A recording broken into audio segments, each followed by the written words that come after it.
Good morning. Good morning. Let's turn to the book of 2 Corinthians, chapter 6.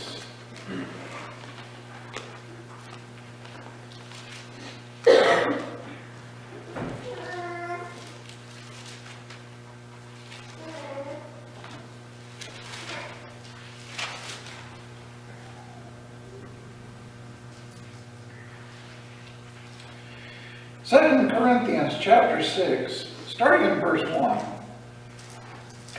It says, "We then, as workers together with him, beseech you also that ye receive not the grace of God in vain. For he saith, I have heard thee in a time accepted, and in the day of salvation I have secured thee. Behold, now is the accepted time. Behold, now is the day of salvation. Giving no offense in anything that the ministry be not blamed, but in all things approving ourselves as the ministers of God, in much patience, in afflictions, in necessities, in distresses, in stripes, in imprisonments, in tumults, in labors, in watchings, in fastings, by pureness, by knowledge, by long-suffering, by kindness, by the Holy Ghost, by love unfeigned, by the word of truth, by the power of God, by the armor of righteousness on the right hand and on the left, by honor and dishonor, by evil report and good report, as deceivers and yet true, as unknown and yet well known, as dying and behold we live, as chastened and not killed, as sorrowful yet always rejoicing, as poor yet making many rich,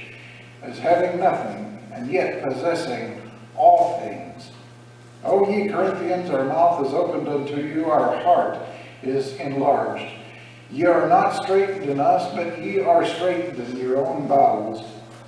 Now for a recompense in the same, as I speak as unto my children, be ye also enlarged.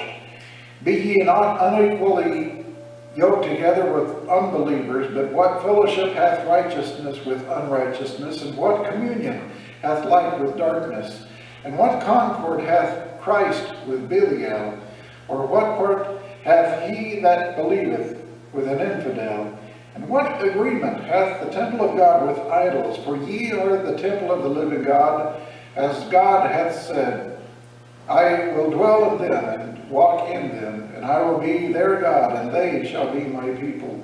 Therefore come out from among them, and be ye separate, saith the Lord, and touch not the unclean thing, and I will receive you, and will be a father unto you, and ye shall be my sons and daughters, saith the Lord Almighty." We as Christians should live a life that should be just like this. To be totally separate.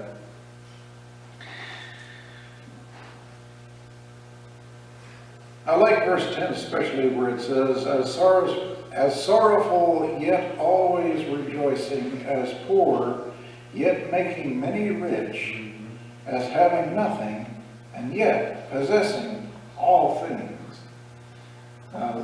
That's an interesting statement. It's like we can look as if we are as poor as all get out, but with Christ we possess everything. God made the entire universe, and we are in possession of that. Amen. Let's all stand.